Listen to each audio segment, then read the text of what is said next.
Bonsoir, Genève. Bonsoir. Papa. Aïe. La mademoiselle criait, papa. Papa. Papa. N'est-ce pas? C'est un c'est normal. Voilà, on peut continuer, n'est-ce pas?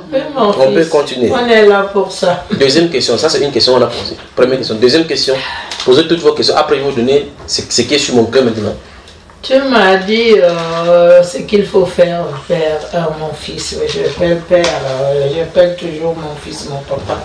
Tu peux l'appeler ton fils. Hein? Mais oui, il est mon fils, hein, je n'ai même pas la permission m'a demandé. Il est mon fils. Comme tu disais là tout à l'heure, que quand on sait par exemple que c'est ta mère, ton père, ta tante qui t'a fait le mal, on a vu ma petite fille là, ça m'a vraiment trop...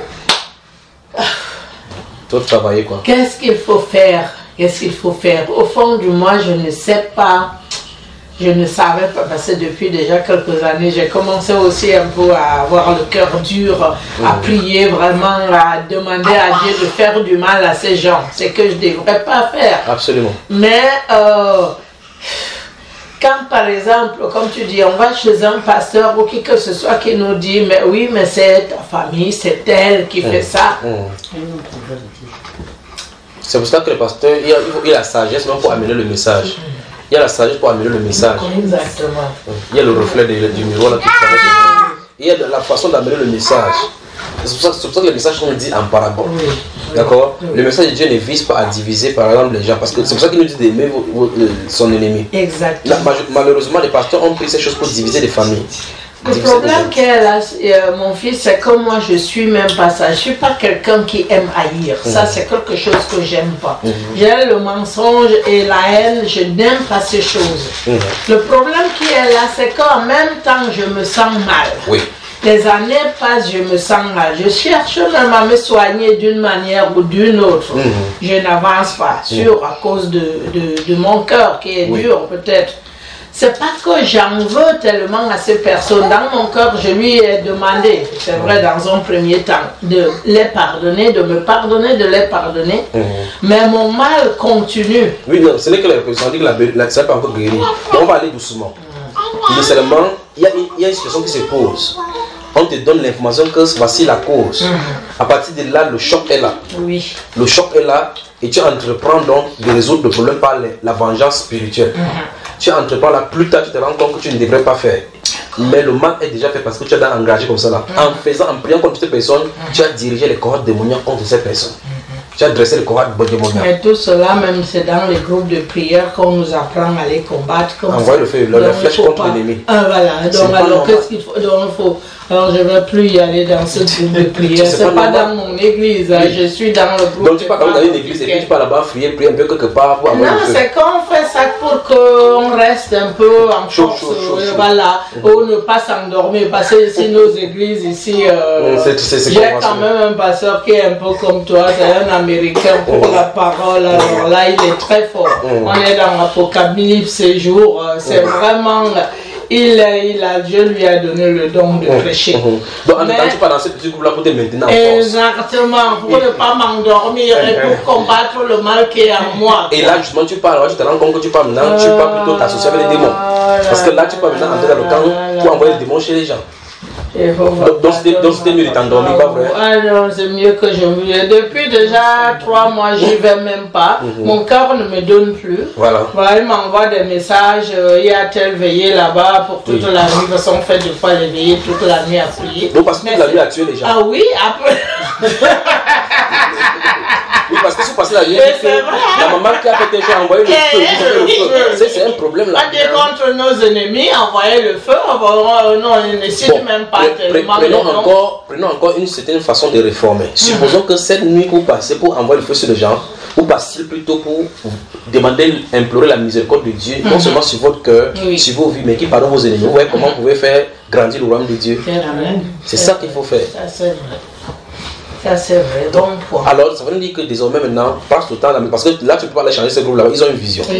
Tu passes ton temps maintenant, tu fais la même nuit de prière parce que comme tu sais qu'à 22h tel jour tu devais être là-bas. En même temps dans la chambre tu te mets à genoux. Tu traites ton cœur avec le Seigneur. Amen.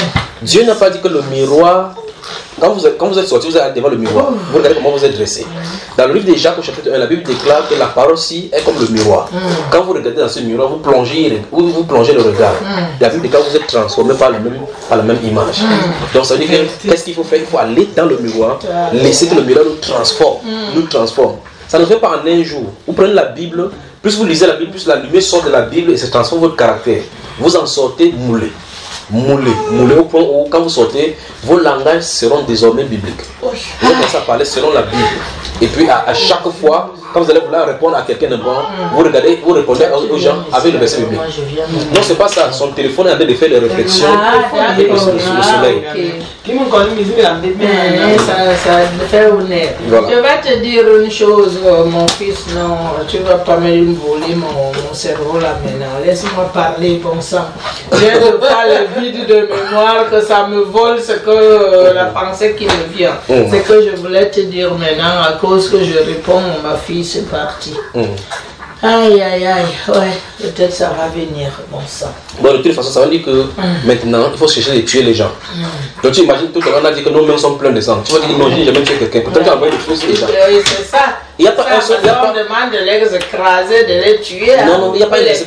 Mais c'est tient sur quel verset pour le faire? Ouais, comment vous passez du temps? Je voulais tout à l'heure te dire que à cause du mal-être là, on est tellement écrasé, je suis tellement écrasé que de fois, même la force, je dis juste, oh mon Dieu, merci Seigneur, pardonne-moi, de fois je n'ai même non, quand tu écoutes la parole, ne laisse-la tranquille là-bas. je n'ai même pas la force de prier. Oui. Je suis tellement, même lire la Bible, de fois ça me dépasse. Oui. Je suis, mais je ne sais même pas. Je ne parviens pas à te décrire l'état de mon corps, de mon esprit. Je suis... Laissez-vous gouverner par la parole. Il faut que vous considérez la parole comme le seul issue que Dieu a donné comme rempart pour pouvoir le retrouver sur la terre. Amen, amen. La seule chose sur laquelle, même si la maison brûle, tu pourras t'accrocher pour connaître le Seigneur. Si vous négligez cela, Parole de Dieu. absolument, vous allez vous éloigner de Dieu. Donc que la parole de Dieu soit votre socle. Amen. Des questions? Je m'arrête là pour ma part. C'est le plus important pour moi. Que Dieu me pardonne. Si vous n'avez pas la parole, on prend de l'eau et puis, comment ma soeur? Je ne sais pas si c'est une question. Oui. Je voulais dire, la dernière fois que j'étais passée, on a eu des enseignements et tout sur la femme, la place de la femme à l'église. Et du coup, ce qui fait, bon, j'écoute de temps en temps des enseignements sur Bamba Iba. Voilà, mais j'ai un souci parce qu'à un moment, ça tourne en boucle. Je finis jamais les... Ok, comme c'est long là, ou bien?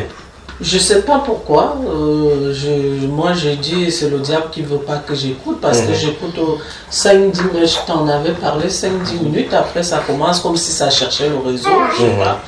J'arrive pas.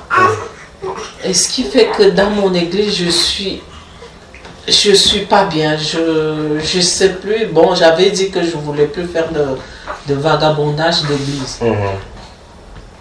Et du coup, quand je vois ce qui se passe à l'église, c'est choquant aussi. Je suis pas bien. Qu'est-ce qu'il faut donc faire? Toutes les églises, c'est pareil. Ne laissez aucune tour dire je serai mieux là-bas. Toutes sont pareilles. Alors je me suis dit, j'ai dit je reste là, je prie le Seigneur qui m'aide à, je sais pas accepter, je sais pas, qui m'aide, que si lui aussi peut intervenir. Ok, donc je vais décrire bien la situation. Lorsque tu as écouté les enseignements ici l'année dernière quand nous étions ici, tu as vérifié dans la parole, tu as vu c'est vrai. Tu es allé dans ton église désormais, mais tu vois, les choses sont amplifiées devant de toi. Tu vois que les choses sont contre même la parole qu'on croit enseigner. Et là tu te dis, finalement je vais aller où? Et tu dis ok, c'est leur problème. Moi je vais m'asseoir ici toujours, j'ai pris Dieu. N'est-ce pas? Lorsqu'on dit Amen là-bas pour quelque chose, qu'est-ce que tu dis? Je sais pas, des fois je dis pas Amen. Dimanche, il y a 2 semaines, ils ont parlé de je sais plus quoi. Déjà je suis rentrée. Ça dépend des dimanches. On dirait que le Seigneur, je sais pas si c'est lui qui me prépare. Je sais pas comment expliquer parce que du moment où je suis rentrée, j'avais un mal en moi, je me sentais, j'étais pas bien. Et du coup, j'ai prié, j'ai dit, Seigneur, aide-moi, touche mon cœur, qu'est-ce qui va se passer et tout. Et bah, le prêche et tout, c'était là. Après, à la fin, je ne sais plus si c'est Moïse, je ne sais plus quel... Abraham qui avait dit, le Seigneur, Dieu avait appelé Abraham, il a dit, je suis là, les gens qui sont prêts, qui veulent suivre le Seigneur. Et les gens qui viennent devant, ils vont prier, une position de main. Moi, je suis restée à ma place parce que ça ne m'a pas parlé, tout ça. Et le fait que le pasteur dise que s'il faut déplacer les chaises, il faut bien que je distingue les gens qui sont restés assis et ceux qui sont debout. Ça m'a encore choqué. Je ne suis pas bien. On a eu une retraite, on est parti. Avant la parole, avant que tu viennes, c'était bien. Donc tu vas en train de m'accuser, c'est moi qui suis venu faire ça non. Bien. Non. Cette retraite. Et du coup, j'ai une sœur en Christ de l'église que je parle souvent de toi. Et je dis, mais lui m'avait servi, il dit, je suis votre serviteur, les pizzas, j'ai trouvé ça bizarre. Je nous avais servi les pizzas. Et puis, j'ai dit, mais regarde, on est parti à la retraite. Et puis, normalement, les pasteurs, tout ça, on doit tous être tous ensemble. Pourquoi il y a un truc VIP, ils se mettent là-bas dans le coin avec les choristes, alors que moi je sais que les choristes, et donc au moment j'ai dit mais je suis toujours en train de pêcher, le fait déjà chaque fois tu es toujours amplifié à voir ce qui ne va pas. J'ai dit le fait que j'ai déjà pensé, j'ai dit Seigneur, j'ai pensé, laisse-moi sortir pour que je sois bien. Et je sors ça et je suis dans un tourbillon là. Voilà, donc on va parler maintenant du dilemme religieux. D'accord? Les forteresses religieuses. Vous voulez qu'on en parle un instant? Ça va encore choquer une fois de plus. C'est pas grave, hein, je faut c'est mieux qu'on apprenne. Comme vous parler, après moi c'est mieux comme les moutons. Je vais vous poser une question déjà. Vous connaissez Jean-Baptiste? Vous en avez parlé de lui? Il sort de quelle famille? La famille de la sœur de Marie. Elisabeth. Son père était Zacharie. Souverain sacrificateur. Donc, sur cette base-là, Jean-Baptiste devrait être un sacrificateur. Avant que Jean-Baptiste ne vienne en scène, les Juifs, comme on raconte l'histoire que Zacharie entrait dans le temple, il faisait les rituels. Il faisait les rituels comme il se devrait normalement. Mais Dieu est allé dans un petit village là-bas, parler à Elisabeth, et qu'elle est devenue enceinte. Pas vrai? Je suis arrivé au niveau des forteresses religieuses. Les rituels, le papa de Jean-Baptiste faisait ces rituels. Là, j'ai venu lui dire que ta femme Elisabeth va concevoir un fils pour toi. Dieu vous a exaucé. Maintenant, Dieu est en train de changer la façon de faire parce qu'il quittait du modèle qui avait été prophétisé et maintenant il fallait que ça s'accomplisse maintenant. Voilà Jean-Baptiste qui était là. Pourtant, c'est écrit littéralement, voici la voix de celui qui crie dans le désert, aplanissez le chemin du Seigneur. N'est-ce pas? Et maintenant, voici Jean-Baptiste qui naît. Il ne va pas dans la sacrificature normale comme d'habitude. On s'attendrait à ce que, comme il sort des souverains sacrificateurs, normalement, il va aussi faire l'office. Non, mais il va plutôt dans le désert. Il va recevoir un style de formation qui n'a rien à voir avec ce qui est d'ordinaire. Et subitement, il rentre là, dans la foule. Répentez-vous car le royaume de Dieu est proche. Ces versets-ci, on n'a jamais entendu ça avant. Est-ce que vous comprenez? Souvenez-vous de ceci, il est au milieu du peuple de Dieu. Des gens qui ont servi Dieu avant. Ils ont la lettre, telle que c'est écrit là-bas, Moïse, Jean, Jérémie, ils ont ça. Lui, il sort comme ça dans la boue, seul. Il dit, répentez-vous, car le royaume de Dieu est proche. Il a commencé avec une personne, 2 personnes, 3 personnes, surtout les gens venaient. Maintenant, la Bible nous enseigne que même les leaders religieux sont allés vers lui pour confronter ce qu'il en était. Ils disent, la population vient à lui afin pour être baptisée. Dans Luc chapitre 3, la Bible déclare qu'il dit, race des vipères. qui vous a appris à fuir la colère à venir. Déjà la cognée est mise à la racine de tout arbre. Tout arbre qui ne porte pas de bons fruits sera coupé et jeté au feu. Oui. La Bible déclare, écoutez bien maintenant, souvenez-vous de ceci. La Bible déclare, les pharisiens aussi sont approchés de lui. Il lui pose la question, que faut-il faire? Il dit que celui qui a 2 tuniques, donne-en un à celui qui n'en a pas. En réalité, ce n'est pas quelque chose de nouveau. Il a d'amener les gens, ça veut dire qu'il y avait déjà l'égocentrisme, comme en Europe, vous voyez là. Chacun s'en petit chez soi, on ne salue pas le voisin. Dieu dit que c'est le signe de la dislocation là-bas. Ça c'est clair. Au point où les gens viennent, des intellectuels viennent pour demander qu'est-ce qu'il faut faire, on lui donne le B à bas. Parce que tu as 2 habits. Donc c'est ce que Dieu au ciel veut que tu fasses. N'est-ce pas terrible avec la société européenne? Maintenant on continue, les soldats viennent. Et nous, qu'est-ce qu'il faut faire? On quitte l'armée. Ce n'est pas l'armée notre question. Non. Contentez-vous de votre solde. Parce que pour eux c'est la corruption. Ils cherchent seulement à avoir de l'argent. Le collecteur d'impôts vient faire comment? Il dit qu'il n'exigeait rien au-delà de ce qui a été imposé. En réalité, Dieu veut dire que chacun soit ce qui est juste. Exactement. Tout simplement. Tout simplement. La voie de la justice. Maintenant, quand Jean-Baptiste a dit ça, il y a des groupes qu'on appelle les pharisiens. Il y a les sadducéens, il y a les hérodiens, il y a les hellénistes. Ils sont nombreux là-bas. Donc il y a différents groupes religieux là-bas. Mais je vous pose la question, ces gens-là servent-ils Dieu, oui ou non? That's the question. Là, il faut que cette question soit répondue pour que j'avance. Ouais. Et c'est à Dieu, mais je vous ai bien peint le tableau. De façon différente. De façon différente. Ils servent Dieu de façon différente. Jean chapitre 7.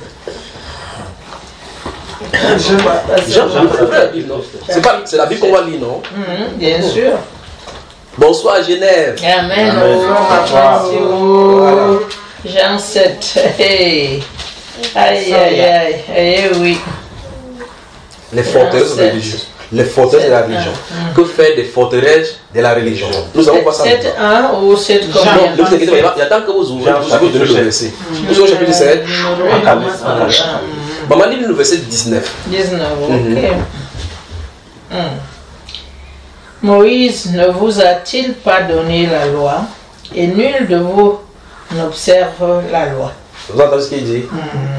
Mais quand Moïse a donné la loi, il leur a donné une suite de malédictions. Exactement. Et eux, ils avaient dit Amen. Que maudit soit quiconque n'observe point la parole de cette loi. Oui. Et Jésus vient de donner la sanction. Moïse ne vous a-t-il pas donné la loi? Mais nul de vous n'observe la loi. Pourquoi cherchez-vous à noter la loi? Non, ça va. Le problème, c'est au niveau de ce que Jésus a donné dit. La Bible nous explique dans Jean chapitre 14, continue dans le livre de Jean chapitre 14, verset 20, 21, 22, 23. Jésus va dire, si quelqu'un m'aime, il gardera mes paroles.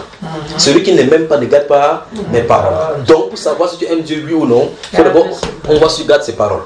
Je recommande la question que j'ai posée tout à l'heure. Les pharisiens, les sadducéens, les hellénistes, servaient-ils Dieu? 14. À sa manière. En servant d'après quoi? Ben, je ne crois pas. Qu'est-ce que Jésus a dit là-bas? Ils n'ont pas gardé la loi. Oh, oui, personne Jésus dit, voici, je vais citer sa phrase pour vous voyez. Peut-être vous ne lisez pas dans la Bible. Moïse ne vous a-t-il pas donné la loi? Donc ça veut dire que personne ne l'a suivi. Non, il n'a pas dit ça. Il n'a pas dit ça. Il a donné la sanction, c'est ce qu'ils font. Il dit, mais nul de vous, aucun de vous n'observe la loi. Parce qu'ils ne font pas la loi de Moïse. Il ne leur pose pas la question. Il a donné un compte rendu. Exactement. La question. Donc personne ne sait Dieu faire ça. Ok, donc la question que je posais, c'est celui qui se trouvait dans le groupe de pharisiens, qui est-ce qui servait? Lui-même. Chez les sacrificateurs et tous les autres sadducéens, qu'est-ce que c'est? Presque la même chose. Alors donc, si vous prenez le groupe après, vous allez voir le problème, c'est le problème-ci. Maintenant, dans Matthieu chapitre 22 et 23, vous allez voir effectivement comment les pharisiens vont venir lui poser des questions. Ils lui posent une succession de questions, Jésus qui répond. Après, ils apportent au niveau des tribus, ils disent que dans ton pays, le tribut à César, tout simplement pour le piéger. Puis, les sadducéens vont venir parler de la résurrection en disant que Moïse avait dit dans la loi. Vous voyez ici toujours la Bible. C'est ça le vrai problème. Le mouvement religieux va toujours prendre essence depuis la Bible. Mais la question qui doit être posée, c'est vivent-ils d'après la parole de Dieu? C'est la question qu'il faut poser. Si la question est non, il faut que vous et moi maintenant, à l'issue d'ici, on regarde qu'est-ce que la Bible en dit par rapport au système religieux. Qu'est-ce qu'il faut en faire? D'accord? C'est là qu'on va sortir. Parce qu'il faut qu'on pose la problématique, on voit le développement et puis on voit comment en sortir. Maintenant, j'histoire de vouloir aller dans la Bible pour voir comment le système religieux a fonctionné. vous allez voir la similitude aujourd'hui de notre fonctionnement. Comment les gens ont réagi dans ce système religieux. Comment en ont-ils fait? C'est la même chose qu'il faut appliquer. Il n'y a pas une nouvelle formule à inventer. D'accord? Maintenant, Jésus donc vient. Je commence par Jean-Baptiste. Jean-Baptiste n'est pas sorti d'un système religieux. Il est sorti du désert, donc de nulle part, parce que Dieu est nulle part. Amen. Quand il sort, Jean-Baptiste ne vient pas former un groupe. Il n'est pas venu former un groupe. Il n'y a pas l'église de Jean-Baptiste nulle part. Il n'est pas venu faire comme les autres en formant, comme il y avait les sacrificateurs, il n'est pas venu former les Jean-Baptistes. Vous ne verrez pas ça dans les Saintes Écritures. Pas vrai? Il prêche et laisse les gens dans la liberté. Les gens disent, ok, c'est comment? Et puis il leur dit, il y a un autre, moi je vous baptise d'autres pour vous envoyer à la repentance. Mais il y a quelqu'un d'autre qui vient. Amen. Dans Jean chapitre 3, on a posé la question que maître, celui que tu as rendu témoignage hier, que tu as dit que voici l'agneau qui enlève le péché du monde, il baptise et tout le monde va à lui. Il dit que vous mettez témoin que je vous dis que je ne suis pas le Christ. J'ai été envoyé au devant de lui. Point final. Il fait ce qu'il a à faire. Il laisse Dieu faire le reste. Pas vrai? Maintenant, ces gens-ci vont venir citer Moïse, les Sadducéens. Dans le livre de Matthieu 22, ils vont dire Moïse nous a dit dans la loi que si un homme meurt et qui n'a pas laissé, que sa femme n'a pas laissé une postérité, que c'est ce que les Amalekés font là. Ils ne veulent pas prendre ce qui est de leur chair. Et donc, ils disent que cet homme-ci avait 7 frères et que chacun a fini par connaître cette femme sans avoir l'enfant. Et puis, ils posent la question à Jésus tout naturellement. Ceci montre que dans l'école de leur pensée, c'est ce qui meublait leur sujet de débat, leur discussion. Et jamais un pharisien ne pouvait pas s'entendre avec sa Seigneur à cause de cela. Parce que les pharisiens, eux, ils croyaient à la résurrection. Eux, ils ne croyaient pas à la résurrection. Pourquoi ne croyaient-ils pas à la résurrection? Parce qu'ils avaient construit une logique d'après eux pour prouver qu'il n'y a pas de résurrection. Et c'est cette logique qu'ils ont amenée devant Jésus. Il dit, ok, maître, ok, à la résurrection, non. Enfin, il me dit, si vous pensez qu'il y a la résurrection, répondons à cette question. Il dit à Jésus, à la résurrection, duquel de ce mari-là sera la femme, puisque tous l'ont connu. Donc, en fait, quand ils ont posé la question, puisque les gens des pharisiens étaient basés aussi sur les raisonnements, il y a raisonnement et niveau de raisonnement. Puisqu'ils avaient tous les raisonnements, quand ton raisonnement dépasse pour l'autre, tu vas porter seulement son sac. Ils étaient à égalité donc parce que c'était raisonnement. Mais là, ils venaient de confronter l'auteur des Écritures. La première chose qu'il leur a dit, c'est que vous êtes grandement dans l'erreur. C'est la sanction s'il donne froid au dos. Ça veut dire que tous ceux qui ont cru à cette doctrine-là sont morts comme ça pour aller en enfer. Parce que les gens les ont amenés dans les erreurs. La Bible nous enseigne qu'il y a l'esprit de l'erreur et l'esprit de la vérité. 1 Jean 4 nous dit qu'on ne doit pas mettre la foi sur tout esprit. Mais on doit éprouver les explications de Dieu. Car plusieurs faux prophètes sont entrés dans le monde. Il y en a plein. 1 Timothée chapitre 4 verset 2 dit que les gens vont venir avec des doctrines des démons, les enseignements démoniaques. Alors ça veut dire qu'il faut qu'on teste les esprits pour savoir si c'est l'esprit de vérité qui parle ou c'est l'esprit des mensonges. Alors maintenant, si vous avez été du temps de Jésus, avant que Jésus ne vienne, que vous avez été du temps dans le camp des Sadducéens, vous allez accuser les pentecôtistes, des pharisiens d'être des mauvaises personnes parce qu'ils ne suivent pas la loi de Moïse. Vous suivez la loi de Moïse parce que Moïse a enseigné qu'il n'y a pas de résurrection. Jésus n'est ni de l'un ni de l'autre. Et maintenant, voici, il va corriger ceci, il dit que vous êtes dans l'erreur. Dans les plus hautes classes des docteurs qui se trouvent là-bas, qui enseignent dans l'école de théologie de ceux-là pour implémenter leur loi, implémentent comme ça et engendrent les gens dans le mensonge.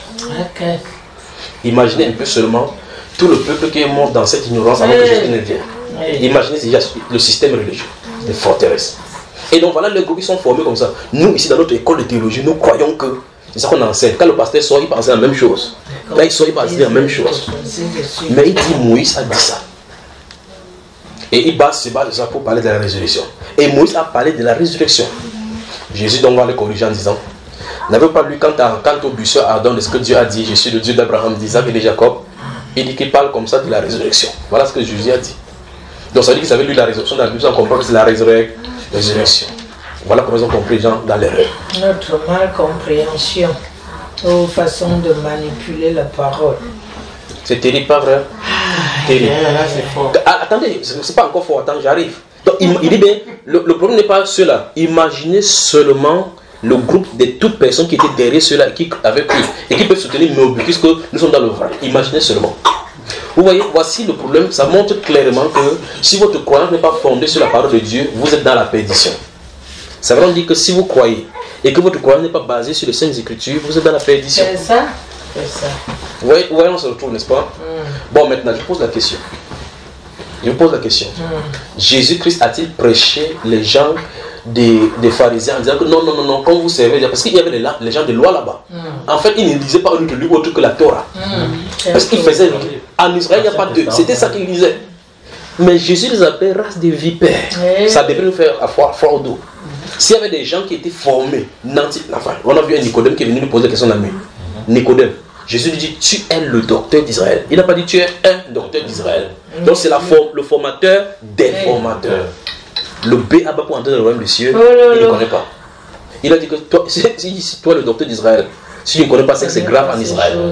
Imagine ce que Jésus dit. Donc voici le docteur d'Israël. C'est-à-dire que celui qui est à l'université forme les professeurs. Pour que les professeurs partent former les autres. Lui, il ne connaît pas ce qu'il dit. Comment on fait pour entrer dans le royaume des cieux? Jésus dit que c'est grave en Israël. Et donc maintenant, cette nuit-là, il a allé de nuit parce que c'est un homme respectueux. C'est un milieu religieux. Il ne faut pas qu'on voit que le religieux allait vers quelqu'un qui n'a pas fréquenté. C'est un homme de grand institut. Quand vous allez dans son bureau, vous voyez un docteur, docteur Nicodème, spécialiste en linguistique juive et de décèlement de la loi. Mais comment entrer dans le royaume, il ne connaît pas. Imaginez encore combien de personnes il avait à former. Dans la journée, viendrait-il dire aux gens que vous savez, j'étais dans le faux. Aura-t-il l'audacité de lui dire, vous voyez qu'on a des problèmes, pas vrai? La forteresse religieuse, les forteresses. Les forteresses. Toute religion donc basée sur les versets bibliques ne peut pas tenir devant la parole de Dieu. Et donc maintenant, prenez toutes les religions, nous, tous les groupes, laissons les musulmans tranquilles, les autres qui sont restons dans le milieu chrétien. Je vous pose la question. Pourquoi nous avons la même Bible? En fait, voilà ma Bible, je n'ai même pas encore ouverte. Vous avez la Bible, vous avez la Bible dans votre téléphone. Nous sommes les livres de la même Bible maintenant. Comment les pasteurs qui disent lire la Bible s'ils ne peuvent pas s'entendre? Comment? Parce que l'esprit de chacun veut mener pour ses honneurs, pour ses propres pensées, ou sinon ils sont manipulés par le mal qui leur égare de la vraie voie, du vrai chemin, de la vraie parole. Très bien. En fait, les deux voies que tu as dit sont justes. L'esprit de chacun le manipule par rapport à son ego. Ou bien encore, ils sont manipulés par un esprit qui les guide autrement. Là, je pose encore une autre question. Les apôtres qui ont écrit cette Bible, c'est pourquoi n'ont-ils pas eu ce genre de pensée? Est-ce que c'est accompagné par le Saint-Esprit? Voilà. Donc ça dit que l'Église a besoin du Saint-Esprit. Tu vois? Parce que c'est le Saint-Esprit qui a écrit ça. Vous ouvrez, on dit que Sainte Bible. La Bible n'est pas sainte. C'est un saint qui l'a écrit. Il faut qu'il soit implémenté en vous pour que vous deveniez un avec lui. Alors maintenant, vous voyez que ça veut dire clairement que l'école biblique et les écoles de théologie, c'est un problème avec la Bible. Parce qu'on peut se lever, on consacre les gens pasteurs n'importe comment. Sans norme biblique. Sans la nomenclature biblique. Parce qu'on a une norme dans nos écoles. Vous voyez là on se trouve, n'est-ce pas? Et donc chaque année, comme on a vu dans le cadre de Nicodème et là-bas, on continue à pondre les pasteurs en masse pour la gloire de notre propre ministère. Cette année-ci, nous célébrons le 3e anniversaire de la fondation de notre ministère. Nous célébrons la fondation de notre ministère. Autant c'est pas le nôtre. C'est pas le nôtre. Pas vrai? Et cette année-ci, on aura la cérémonie de consécration. Je vais consacrer 50 pasteurs. Parmi les 50 pasteurs, il y a 20 femmes et 30 hommes. Et voilà maintenant les hommes et les femmes qu'on consacre pasteurs au même titre. Pas vrai? La question c'est le Saint-Esprit qui les conduit, oui ou non? Il ne peut pas les conduire un peu. Parce que Jésus a dit, il vous conduira dans toute la vérité. Dit Jésus. Soit vous dites que la Bible ment, ou bien la Bible tolère un peu le mensonge, ou la Bible dit le mensonge un peu souvent. Vous voyez que la Bible totalement c'est la vérité, pas vrai? Bon, maintenant, nous sommes donc, avec l'image que nous sommes en train de voir dans les Saintes Écritures, les pasteurs sont nombreux aujourd'hui, les dirigeants sont nombreux aujourd'hui. Mais dans les Saintes Écritures, nous voyons beaucoup d'apôtres qui allaient de lieu en lieu pour enseigner. Et aucun de leurs enseignements, alors qu'ils n'ont pas de nouvelles technologies comme nous aujourd'hui, ils n'ont pas de support comme nous aujourd'hui, aucun de leurs enseignements ne se contredisait. C'est-à-dire qu'ils n'avaient pas de support pour écrire le cours, pour dire je vais retenir ici pour aller enseigner la même chose. Il s'est levé au milieu de la foule, on lui pose la question, il répond. Plus tard, l'un est de l'autre côté, sans avoir entendu ce que celui-ci a dit, on pose la question, il répond. Et les questions et les réponses sont identiques. La question c'est, maintenant nous avons le support de la Bible. Vous allez seulement dans les églises, vous voyez comment les pasteurs font tout pour développer les techniques pour avoir de l'argent. Ils écrivent des livres, des brochures pour vous acheter. Et on dit que c'est pour soutenir le ministère. Sur un même sujet, vous allez lire 4 pasteurs, 4 réponses différentes. La question c'est quoi? On n'a pas le Saint-Esprit. Bon maintenant, si donc on admet que ce n'est pas le Saint-Esprit qui les conduit, qui les conduit? Le diable alors, automatique. On commence à se retrouver Jésus. On a commencé à retrouver pourquoi Jésus nous a appelé race des vipères. Ok, maintenant, est-ce que vous dormez? Je vous pose la question, vous rentrez chez vous, vous voyez une vipère qui entre sous la chaise. Et disparaît quelque part. Comment vous dites qu'il y a encore comme ça? Vous allez sortir rapidement fuir. Non, moi je me fais de Tant qu'on ne tue pas le serpent dans la maison, vous pouvez entrer. Non, je plus quoi. Ça c'est physique. Parce que ça peut vous piquer le corps. Mais ce dont nous sommes parlé, il s'agit de votre âme. Hey. Jésus a dit race des vipères. Et puis donc maintenant, dans Matthieu chapitre 23, ne vous concentrez pas sur elle. C'est l'enfant, c'est normal qu'elle fasse comme ça. Concentrez-vous ici, parce que c'est pas la vipère là-bas. Dans Matthieu chapitre 23, ouvrons Matthieu chapitre 23, donc lisons quelque chose. Oh là, que le diable ne la pousse pas à faire des bêtises à un point que... Vous allez faire que le diable le fasse tant que vous vous concentrez sur elle. Ne vous concentrez pas, concentrez sur la parole. Okay. Vous savez, Jésus prêchait un jour comme ça. Quelqu'un est sorti. Matthieu 23. Elle a même oublié déjà. Jésus prêchait un jour comme ça. Quelqu'un levait la voix, il faut que merde, dis à mon frère de partager mon héritage avec moi. On y va. Que Dieu vous bénisse. Matthieu chapitre 23. Je vais lire à partir du verset 1. Seigneur. Suivez et vérifiez que vous allez voir la même chose. Nous voyons ici à Genève les forteresses religieuses et comment en sortir. Amen. Les forteresses religieuses et comment en sortir. Comment en sortir. Alors, vous y êtes. Suivez, pendant qu'il lit, ne me regardez pas. Regardez dans votre Bible. Alors Jésus parlant à la foule et à ses disciples dit, les scribes et les pharisiens sont assis dans la chair de Moïse. Vous avez là où ils sont logés. Pourtant dans Jean chapitre 7, tout à l'heure nous avons lu verset 19, Jésus a dit que Moïse vous a pas prescrit la loi, nul de vous n'observe la loi. Regardez cela, je vais expliquer quelque chose avant de venir, mais ne fermez pas. Si vous lisez Jean au chapitre 8, un jour ils vont confronter Jésus, les pharisiens vont amener une femme prise en flagrant délit d'adultère. Vous connaissez cette histoire, la femme adultère. Ils amènent, c'est quoi ma soeur? Laisse. C'est pas la vipère. C'est là où on est perturbé. Vous savez quand Jésus était là de parler, là-bas Marthe était partout, il faut qu'on voit l'eau, il faut qu'on voit ici. C'est pas important. Ici, quand on parle, la plus importante chose là, c'est la parole là. Amen. Maintenant, la Bible déclare que dans Jean chapitre 8, Jésus était assis un jour, les pharisiens ont débarqué avec une femme qui avait commis l'adultère. Et puis ils disent à Jésus, Maître, nous avons attrapé cette femme-ci en flagrant délit d'adultère. J'aimerais que vous me dites ce que veut dire flagrant délit. Regarde, on dit que tu es allé à ton mari en action. Quand on l'a attrapé, avec un autre homme qui n'était pas son mari. mais dans cet enseignement-là, ou dans ce verset-là, vous avez vu, on a présenté l'homme. Non, que la femme. Ouais, qu'il y a un Ça problème. nous a étonnés aussi. Ouais, qu'il y a un problème. Parce que comme si l'homme n'est pas fautif, que la femme qui est fautive. Ah, donc on a un problème. Oh, maintenant, le vrai problème ne se trouve pas là. Le vrai problème se trouve dans l'écriture qu'ils disent à Jésus. Ils disent à Jésus, Maître, nous avons pris cette femme-ci en flagrant délit d'adultère. Moïse nous a ordonné de l'appeler de telle femme. Or, si vous allez là où Moïse a prescrit, il a dit clairement dans Deutéronome 22 que si on trouve un homme et une femme commettre l'adultère, on doit les lapider tous les deux. C'est ça. Mais là, ils ont trouvé effectivement, la condition a été réunie, celle que Moïse a dite. Mais ils ont pris une seule personne. Vous voyez pourquoi Jésus peut le dire? Moïse nous a donné la loi, mais nul de vous n'observe la loi. Dans la première partie, je vous ai dit, quand Dieu a dit à Saül d'aller détruire, ils ont laissé le bœuf. Pour Dieu, il n'avait jamais accompli ce qu'il a dit. Dieu ne vient pas pour dire, non, tu as fait 80%. Vous voyez? Là, nous avons pris une femme qui est adultère. Mais le problème, c'est qu'on ne commet pas l'adultère seul. Il faut commettre l'adultère avec.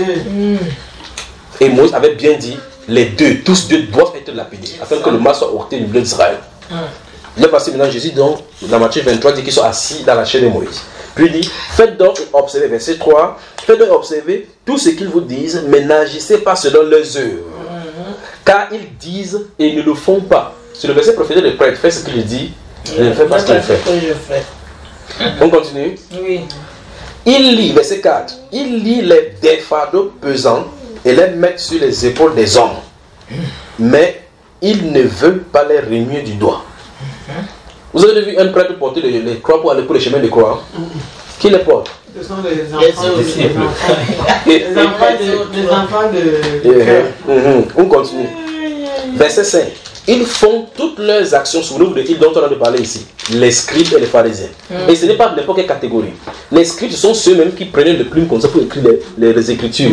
Donc, quelqu'un prend la plume, il prend tout son temps pour écrire la Bible, mais lui, il ne vit pas ce que ça dit.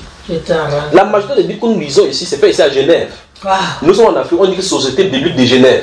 Mais allez à la Société biblique de Genève, vous allez voir les gens qui vivent dans l'homosexualité. Vous allez voir les gens qui vivent dans la fornication. Ils vendent la Bible et vivent dans l'homosexualité. Mais pour vous ouvrir la première partie de la Bible, on dit Sainte Bible. Vendre Sainte Bible, colle Sainte Bible sur tout ton mur. Elle ne changera pas ta situation tant que ton cœur n'a pas changé devant le Seigneur. Vous voyez ce qu'il en est, n'est-ce pas? Alors ici, il dit, ils font toutes leurs actions pour être vus des hommes. Ainsi, par exemple, il donne un exemple. Ainsi, ils portent des larges phylactères et ils ont de longues franges à leurs vêtements. Ils aiment la première place dans les festins. On appelle ça VIP. C'est pas moi qui dis, c'est Jésus qui a dit. C'est vrai, hein, c'est la vérité en plus, c'est ce qu'on fait en plus. Ils aiment les premières places dans les festins. S'il vient quelque part, tu le mets à tout le monde. Non, non, je ne suis pas n'importe qui. Il se fâche, mais il sort de la fête. Et les premiers sièges dans les synagogues. Ils aiment à être salués dans les places publiques, à être appelés rabbi par les hommes. Rabbi, rabbi. De façon moderne, on dit révérend. Mon père, mon Seigneur, grand apôtre, le grand bishop. Parler de Bible. Verset 8. Mais vous, il s'adresse là, c'est ici. Mais vous, ne vous faites pas appeler rabbi, car un seul est votre maître. Et vous êtes tous frères. Amen. Jésus a signé. Ils sont là. Donc, mon frère directement, vous voyez, donc alors voyons directement dans la rue pour savoir que c'est un pasteur, vous pouvez savoir que c'est un prêtre, vous pouvez savoir que c'est un serviteur de Dieu. Ça c'est clair, Jésus, ne mélange pas aux Jésus quand on est venu l'attraper dans le jardin, on cherchait même qui il était. Il dit que c'est qui? Il dit c'est moi. Les gens passent des tombes, c'est toi Jésus. Il n'avait pas un habit spécial pour qu'on puisse le reconnaître. Non. Jésus a identifié. Qu'est-ce que Jésus a de faire? Il a de mettre ses disciples en garde contre ceci. Continuons. Il dit, mais vous ne vous faites pas appeler rabbi, car un seul est votre maître, et vous êtes tous frères. Et n'appelez personne sur la terre votre père, car un seul est votre père, celui qui est dans les cieux. Même le religieux entend mon père. Et mon père, on se rabaisse devant lui. C'est vrai. On a des problèmes. Papa, et ça, c'est voilà, ça que tu veux le faire, non? Tout à l'heure, tu dis ton fils, maintenant, voilà. c'est ton papa. C'est que non, c'est par respect aussi, c'est vrai. Non, non. Okay. Ne faisons pas ça et justifions en justifiant le péché. Jésus a dit, vous êtes tous frères. C'est un commandement. C'est un commandement. Oui. Au ciel, si tu vas au ciel avec ta fille, oui. Au ciel, il ne t'appellera jamais maman. Voilà. Il va t'appeler ma soeur. C'est qu'on croyait comme ils sont les employés de Dieu, les représentants de Dieu. Voilà. C'est ce respect de Dieu qu'on leur donne. Non, c'est pas comme ça. Jésus, en donnant pour respecter Dieu véritablement, il faut l'appeler frère comme Dieu a dit. Parce que celui qui aime le Seigneur garde ses commandements. La façon qu'il a dit, c'est frère. Pasteur et autres, ça n'a pas de sens. Encore grave, encore mon Seigneur. C'est très grave. Il dit, mais vous êtes. Mais Jésus a dit lui-même pour ses serviteurs, il dit, ne vous faites pas appeler ainsi. Révérend. Et le mot révérend veut dire adorer. Donc ça veut dire quand tu dis à un pasteur, à révérend pasteur, tu as dit adorable pasteur. Et la Bible déclare qu'on doit adorer Dieu. Je respecte encore plus mon pasteur. Alors, il n'aime pas tout ça. Il ne mange pas avant les gens, toujours le dernier. Et il ne veut pas qu'on lui donne les honneurs. Amen. La Bible déclare, et n'appelez personne sur la terre votre Père, car un seul est votre Père. Alléluia. Seul votre Père, celui qui est dans les cieux. Verset 11, regarde le verset 11. Le plus grand parmi vous sera votre serviteur. Donc vous voyez quelqu'un qui dit que c'est un grand serviteur de Dieu. Pourquoi? On dit que parce qu'il a le grand ministère. Il a des églises partout. On dit, ah bon, oui. Celui qui arrive ici, non. Il faut qu'on le reçoive avec des voitures. Il faut qu'on mette le tapis rouge. On cherche un garde de corps. C'est pas ça le signe des serviteurs de Dieu. Je vois que si le Seigneur permet, parce qu'on n'a pas le temps, je vous parlerai des signes authentiques des serviteurs authentiques du Seigneur. Pour qu'on voit toutes ces choses. Regarde, c'est Jésus qui dit, le plus grand. C'est Jésus qui parle. C'est Jésus qui a institué l'église qui dit, le plus grand parmi vous. Il n'a pas dit que ce n'est pas celui qui a le plus grand nombre de membres. Il n'a pas dit celui qui construit la plus grande église. Il n'a pas dit celui qui a la plus grande veste, qui est frère, que Dieu exauce beaucoup, qui a beaucoup de miracles chez lui. Non, non, non, non, non, non. Le plus grand parmi vous sera votre serviteur. Donc pour savoir un grand serviteur de Dieu, il faut regarder comment il sert les gens. Si vous voyez les gens, les serviteurs de Dieu, le serviteur dit de Dieu, et que vous venez vers lui, il y a des blocages pour faire. Il y a un problème, parce que c'est lui qui est censé faire cela. Vous me regardez comme ça encore, comment? Regardez, verset 11. Le plus grand parmi vous sera votre serviteur. Alléluia. Verset 12. Quiconque s'élèvera sera abaissé. Et quiconque s'abaissera sera élevé. Puis il va continuer avec une série encore de malheurs. Malheur. Là maintenant il va entrer avec les malheurs. Malheur à vos sacrificateurs, malheur à vos scribes, malheur à vos pharisiens, malheur à vous, une série de malheurs sur les dirigeants religieux. Alors je pose donc la question, si Jésus donne et traite durement les dirigeants religieux ainsi, ceci montre une seule chose, et de l'autre que Dieu ne les a jamais appelés à cette œuvre-là. Parce que Dieu ne donne pas de malédiction sur ses enfants. Ceci montre que les systèmes religieux sur la terre ne sont pas institués par Dieu. Voilà donc ce qu'il en est déjà pour commencer. On fait comment alors, nous qui sommes des brebis là derrière? C'est là où on va sortir, c'est là la voie de la solution. C'est la voie sur laquelle on va sortir. Donc ceci, la malédiction prononcée par Jésus sur les reliés des leaders religieux prouve que ça ne vient pas de lui. Parce que regardez très attentivement comment il dit. Il dit malheur à vous. Puis il dit mais vous. Ça dit ça à ses brebis, à ses disciples, à ses apôtres. Il dit mais vous, que le plus grand parmi vous soit le serviteur. Il veut dire ne copiez pas le modèle du système religieux. Jésus a rejeté le système religieux. Il les a condamnés, il les a maudits. Qu'est-ce que vous en dites de cela? 2 Pierre chapitre 2. 2 Pierre. Pierre 2. Waouh. Père, je prie que tu diriges ces paroles dans nos cœurs. S'il te plaît. Que ça ne sorte pas et que nous prenions position pour toi. 2 Pierre chapitre 2. Épître de Pierre. On y va. C'est vous qui va nous lire le verset 1. Après, permettons que la sœur le ouvre. À la page 1240. Oui, non. 2 Pierre 2. Je crois qu'il faut allumer ici, frère. Je vais remonter. Ouais, c'est mieux. Ok, on remonte ici, il y a le soleil. 2 Pierre chapitre 2. Il y a Voilà, eu c'est bon, parmi c'est bon. les peuples. À haute voix là, ma soeur. Il y a eu parmi les peuples les faux prophètes. Oui. Et il y aura de même parmi vous des faux docteurs. Stop. Tu as vu là où les faux docteurs se trouvent? Parmi, où ça? Parmi nous. Parmi nous. Un chrétien qui lit ceci devait se poser la question. HDA a suivi le lancement d'un faux docteur parce qu'on a prophétisé qu'il y aura. On dit parmi nous, il y aura. Oh, maintenant le problème c'est que quand on voit n'importe qui avec la veste de la Bible, on dit que c'est un serviteur de Dieu. On fait un serviteur de Dieu. Quand ça ne va pas, quand il a dégamé sur ça, dépassé le borne, on dit non, c'est un faux serviteur de Dieu. Souvenez-vous de ceci, il n'y a pas de faux serviteurs de Dieu. Il y a des serviteurs de Dieu. Comme Jésus a donc séparé là, il a dit mais parmi vous, que ça ne soit pas ainsi. Le vous à qui il est en train de s'adresser, c'est différent de vous qui est en train de maudire, les autres qui est en train de maudire. Donc il y a deux groupes. Le problème là, c'est que les deux groupes semblent parler du même Dieu. C'est ça le problème. Alors donc, il donne les signes distinctifs pour savoir ceux qui sont de lui. Et les signes donc pour montrer ceux qui ne sont pas de lui. Mais pourtant, ceux-ci sont sur le terrain avant. Vous voyez ce qu'il en est, n'est-ce pas? Voilà. Maintenant, ici, il dit, il y a eu parmi les peuples de faux prophètes, il y aura parmi vous. Il n'a pas dit que s'il pourrait avoir, il y en aura. Il y aura parmi vous quoi? Des faux docteurs. Quel est le but? Il dit quoi? Ils introduiront quoi? Ils introduiront des sectes. Oui. Pernicieuses et qui, régnant le maître qui les a rachetés, attireront sur eux une ruine soudaine. Ruine soudaine. Puis il dit, qu'est-ce qu'il dit maintenant pour la prophétie pour les groupes de chrétiens? Les suivront dans leur dissolution. Et la voie de la vérité sera calomniée à cause de... Vous entendez aujourd'hui que les pasteurs ont volé de l'argent, fait des appels de fonds, d'autres ont couché avec des filles. Vous-même, vous savez, des femmes d'autrui. Vous pensez que l'apôtre Paul ferait ces choses? L'apôtre Pierre le ferait? Non. Maintenant, vous justifiez aujourd'hui que non, c'était quand même des hommes. Ceux que je vais les citer étaient-ils des hommes? Comment sont-ils devenus pasteurs? Parce que le malin est gros partout. Le système religieux. Forteresse.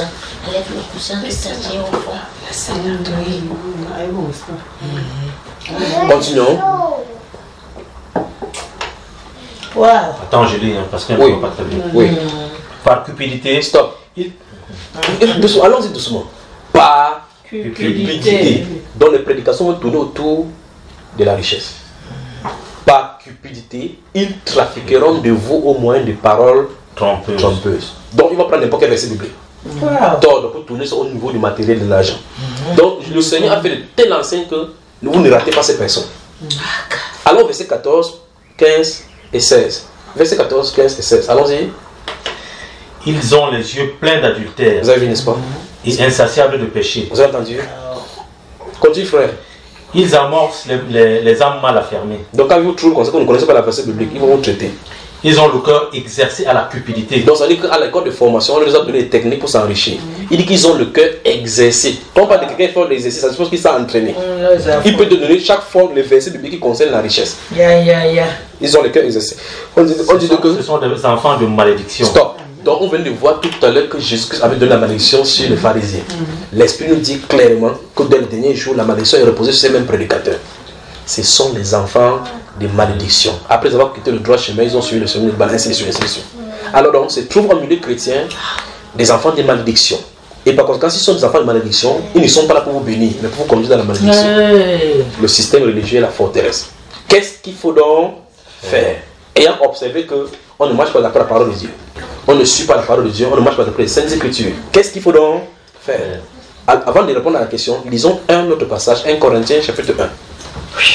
Aïe, aïe, aïe. Courage maman, courage. Oh là, mon fils. 1 Corinthiens. Bonsoir Genève. Et amen. Oh. Frère, 1 Corinthiens. 1 Corinthiens, le chapitre 1.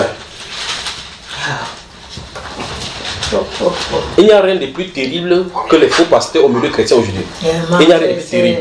C'est un ravage. Vous souffrez dehors, vous fuyez les sorciers dehors, vous fuyez la malédiction dehors, vous allez quelque part, vous dites, homme de Dieu. Entre temps, dans ses yeux, c'est un dragon qui a été regardé. On y va. On y va. J'ai dit quel livre déjà? J'ai dit quel verset? C'est quel livre là? Corinthiens 1 Corinthiens 1, frère, lis-nous le verset 10 seulement. Le verset 10, écoutez très attentivement, le verset 10. Alors, verset 10. Je vous exhorte, frères, par le nom de notre Seigneur Jésus-Christ, à tenir tous un même langage et à ne point avoir de division parmi vous, mais à être parfaitement unis dans un même esprit et dans un même sentiment. Amen.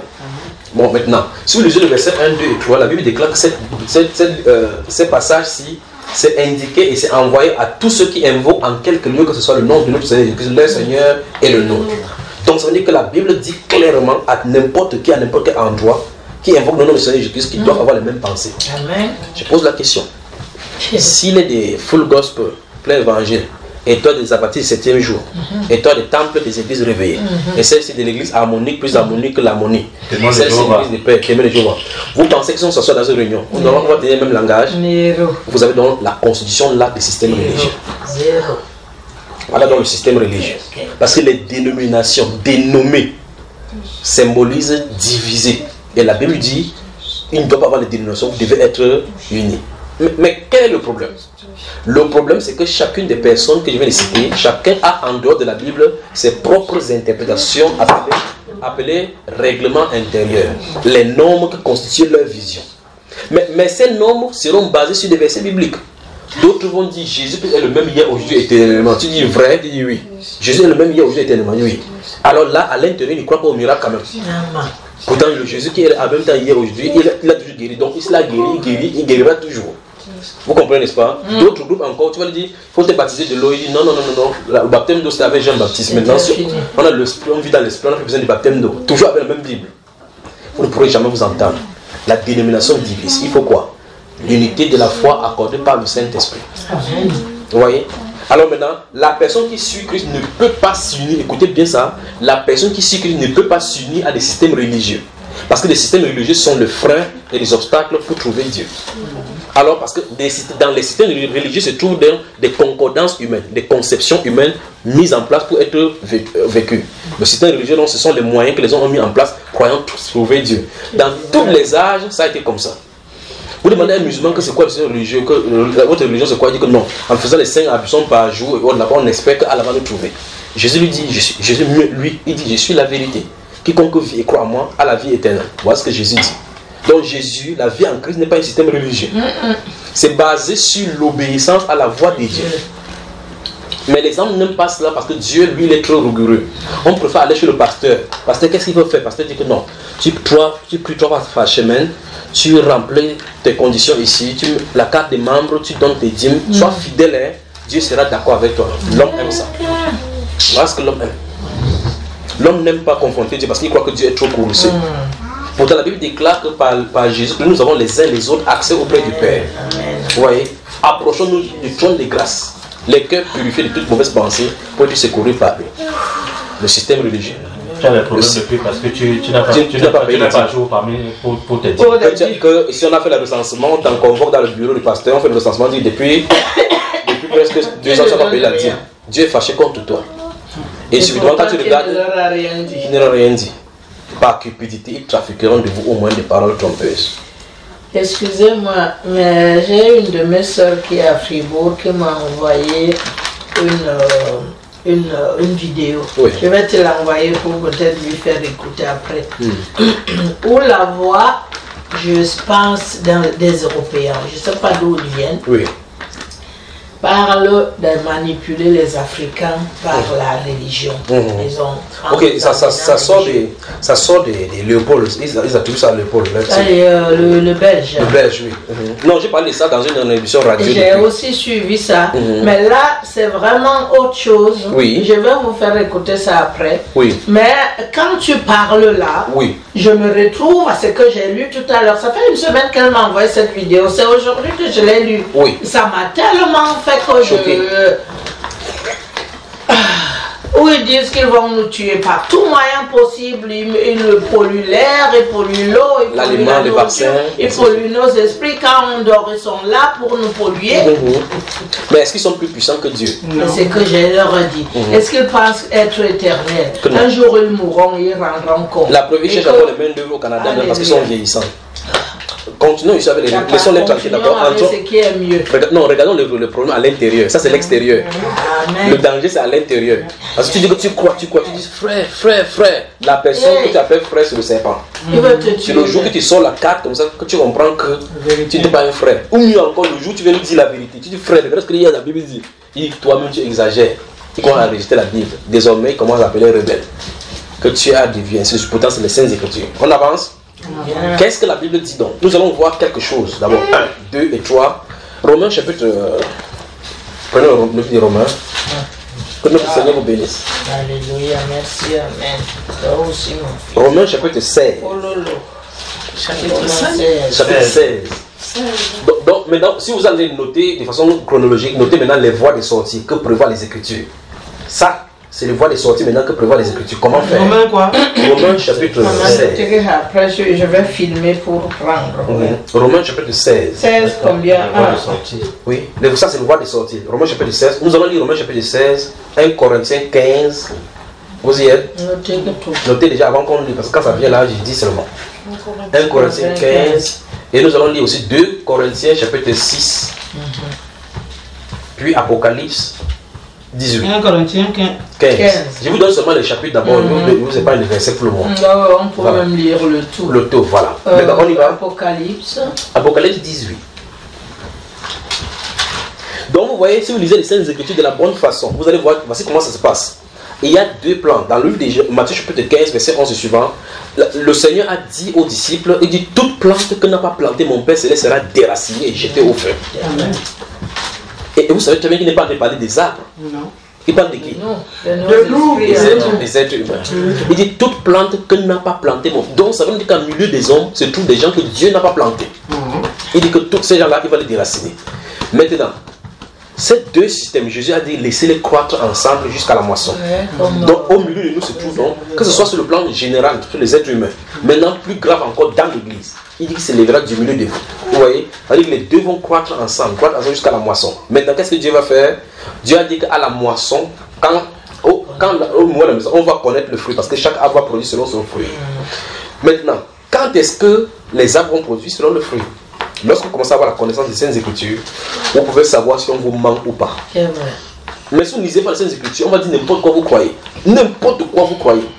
Qu'est-ce qu'il faut faire? Il faut que chacun prenne d'abord la responsabilité, lire la Bible pour examiner ce qui est écrit. Si vous ne lisez pas, on va vous baigner n'importe comment. Et puis plus tard, vous allez vous fâcher contre les gens. Comment ai-je? Vous voyez les intellectuels. Prenons l'exemple de l'église catholique que vous voyez. Il n'y a pas de plus grands érudits comme ceux qui croient à l'église catholique. Mais pourtant, l'histoire simple montre clairement que l'église catholique provient du paganisme, pas de vie chrétienne. L'histoire. Quelqu'un s'assoit en plein comme ça, avec le signe des francs-maçonneries, il s'appelle professeur émérite. Il tend sa tête comme ça, là, on verse l'eau sur la tête. Il sort, l'interroge, il dit qu'il a été baptisé. Et lui, il est professeur de langue.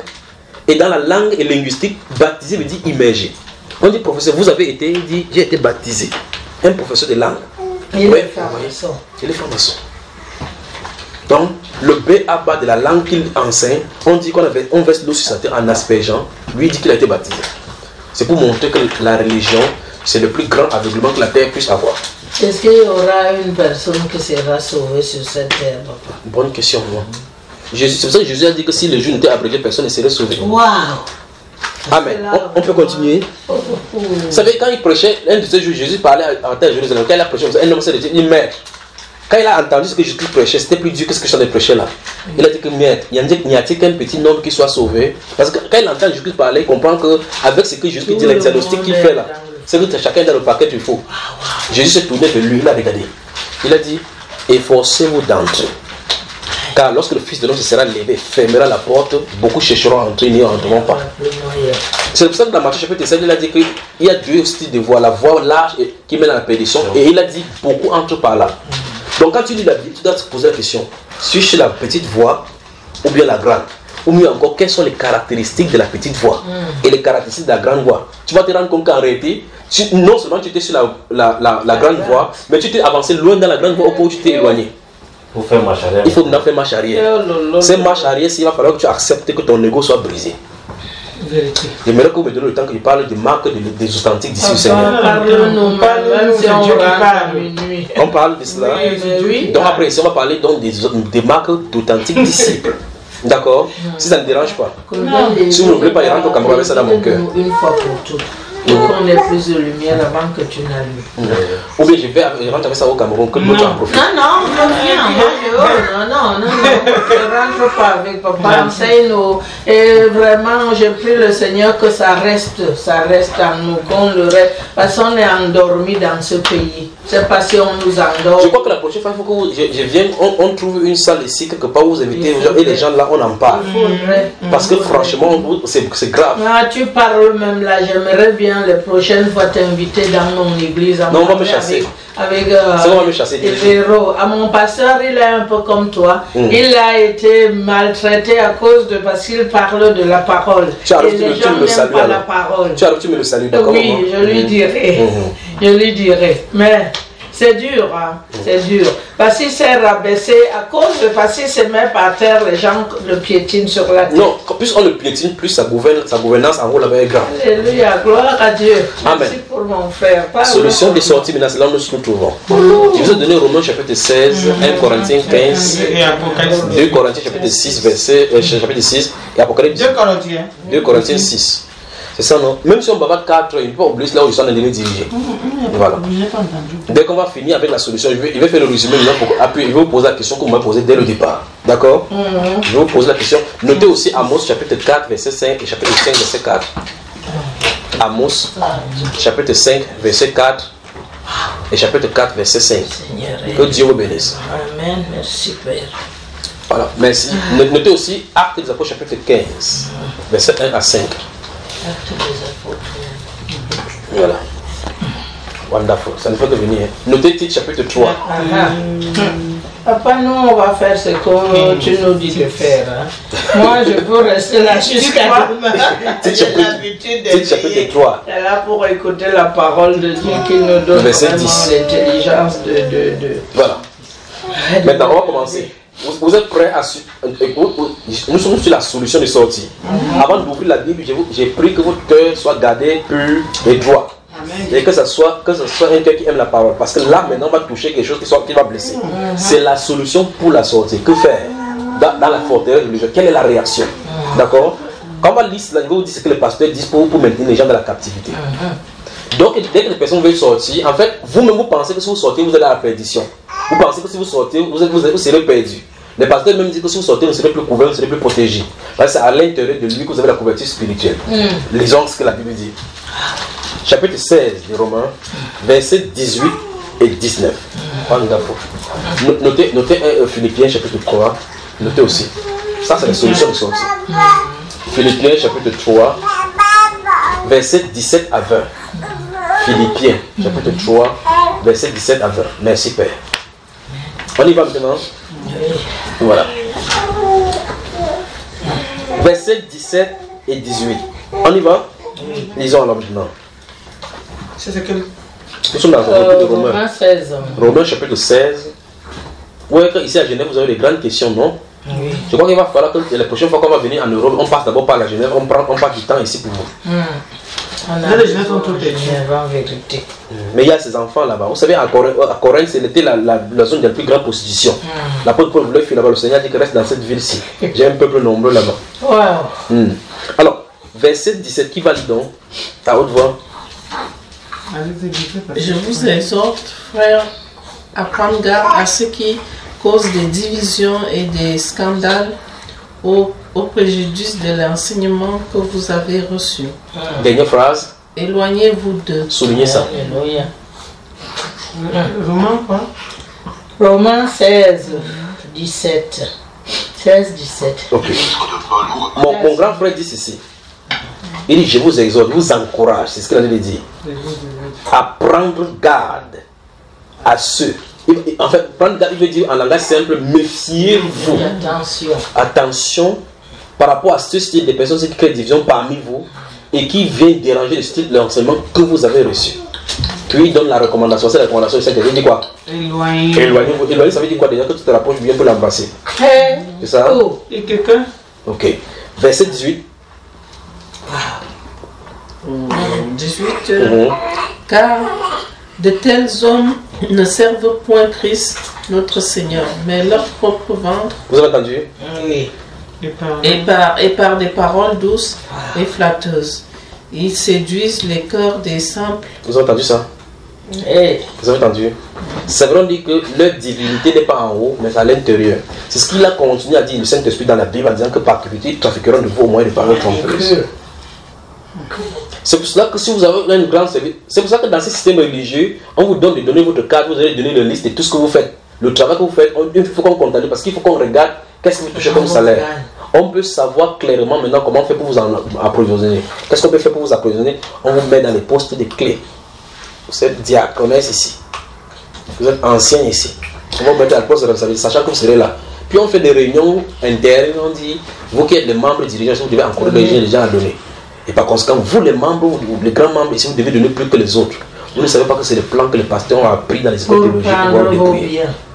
Et en plus, non seulement ils prennent vos biens, ils vous utilisent comme agent commercial pour pouvoir prendre aussi l'argent dans les comptes des gens. D'ailleurs, voler, mais Oui, ça c'est absolument. drôle. Parce qu'elle va dire à nos salons que lever où on voit les gens qui vont donner 500 € pour consulter des choses. 500 € parle des millions souvent. Donc Voilà. j'ai déjà assisté au Cameroun. Tel a donné 10 millions, tel a donné 11 millions. tel a- Alors quand on fait comme ça, on vous encourage vous d'abord à donner. Sachant que ça va pousser les gens à s'élever. Vous devenez à deux endroits bien précis des agents sataniques. Vous subventionnez comme ça le royaume satanique tout en poussant les gens à subventionner. Parce que les gens vous voient faire, on dit non, tel tu es sérieux, les gens viennent faire. Mais on vous utilise comme des agents. Puisse le Seigneur nous aider. On y va? 1 Corinthiens 15, puisque nous sommes à côté. Après le 1 Corinthiens 15. En tout cas, ici on a dit éloignez-vous. Des méchants là, des gens là. 1 Corinthiens chapitre 15. l'épître de Paul aux Corinthiens. 1 Corinthiens. On y va. Verset 1, 2. C'est bon. Je vous rappelle, frère, évangile. Hein? Évangile. C'est petit, pourquoi si tu venais, tu pensais qu'on devait faire comment? Voilà, Parce que j'ai cassé mes lunettes. Mais ça peut t'aider. C'est du 2,5. Je ne sais pas si c'est pas trop fort pour toi. Si c'est trop fort, tu les enlèves. C'est les lunettes simples de lecture. Ouais. Je vous rappelle, frère, Oui. l'évangile que je vous ai annoncé, que vous avez reçu, dans lequel vous avez persévéré Oui. et par lequel vous êtes sauvés, si vous le retenez dans les termes où je vous l'ai annoncé. Autrement, vous auriez cru en vain. Vous avez entendu ça? Donc, si vous ne retenez pas la Bible, l'évangile tel que c'est prêché là, tout ce que vous faites pour vous, là, c'est pour votre grand-maman, votre grand-parent et votre village. Avançons seulement, nous allons 1 Corinthiens. Galates, prenons, allons dans le livre de Galates avant de rentrer dans 1 Corinthiens. Dans 2 Corinthiens, s'il vous plaît. Donc, Galates, chapitre 1, verset 6 L'épître de Paul à aux 9. Galates. Je crois qu'il faut baisser ton volume là, ça va te déranger. Mets le volume. Il faut baisser le volume, oui.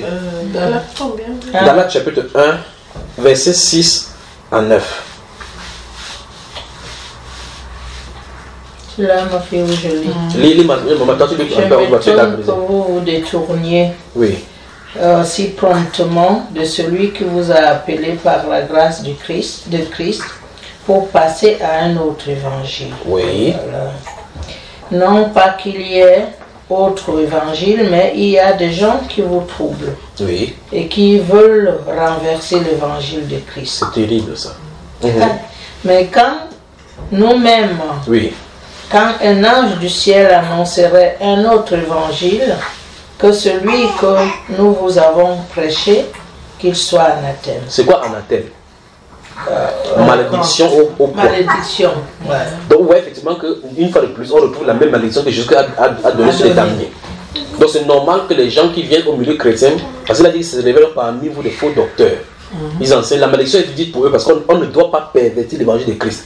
C'est pour ça que dans 1 Corinthiens 15, nous avons lu tout à l'heure, l'apôtre Paul a dit que cet évangile que vous avez cru, vous devez le retenir tel que ça a été prêché. Il dit autrement, si vous faites autrement, vous avez cru en vain. Ça veut dire quoi? Qu'on n'ajoute rien à ce qui est prêché. Rien. Voilà. Continuons. Verset 10 enfin. Verset 10. Oui, nous l'avons dit Et maintenant. maintenant, est-ce la faveur Non, des hommes? non, verset 9, parce que tu as dit Voilà. verset 8. Nous l'avons dit précédemment et le répète à cette heure. Si quelqu'un vous annonce un autre évangile que celui que vous avez reçu, qu'il soit anathème. Vous avez entendu ça? Vous avez entendu ça? Qu'est-ce que ceci veut dire? Il a dit au verset 6 qu'il y a des gens qui veulent renverser l'évangile de Christ. Il y a des gens qui veulent. Les serviteurs de Christ servent Christ en annonçant la parole de Christ. Amen. Puisqu'il a dit dans Matthieu chapitre 28, il dit enseignez-les à observer tout ce que je vous ai prescrit. Amen. Ça veut dire qu'ils annoncent seulement les pensées de Christ. Et alors, si les gens viennent donc en un autre nom, ou bien annonçant quelque chose que Christ n'a pas annoncé, ils sont en train de renverser ainsi l'évangile de Christ. Ils doivent être. Vous voyez cela, n'est-ce pas? Et donc, la Bible déclare dans 2 Pierre, nous avons lui dit, il dit, il y a eu parmi les peuples de faux prophètes, il y aura parmi vous des faux docteurs, il dit, qui introduiront des sectes pernicieuses et qui, régnant les maîtres qui les a rachetés, attireront sur une ruine soudaine. Et le plus terrible de cette histoire, c'est qu'on dit plusieurs les suivront dans leur dissolution. Ça veut dire qu'il y a des gens qui auront aimé cet évangile-là. La Bible déclare dans 2 Timothée qu'il y a des gens qui n'aimeront pas la vérité, mais auront la maladie, la démangeaison d'entendre des choses agréables. On va leur enseigner ce qu'ils veulent entendre. On continue. Alors l'apôtre Paul, par cette parole, il va même plus loin en disant que même si c'est un ange du ciel qui va annoncer notre évangile. C'est pour montrer que quoi? C'est pour montrer que le Seigneur a mis cet évangile au plus dans sa perfection, au point qu'il n'y a plus rien à enseigner de nouveau, il n'y a rien à retrancher. D'accord? 2 Corinthiens. 2 Corinthiens. Comme nous sommes dans Galate là, nous allons prendre tout simplement tous à côté. Disons les versets 14 à 18. 2 Corinthiens. Moi je n'ai que jusqu'à 13. Ne t'inquiète pas, c'est au chapitre 6 que nous allons.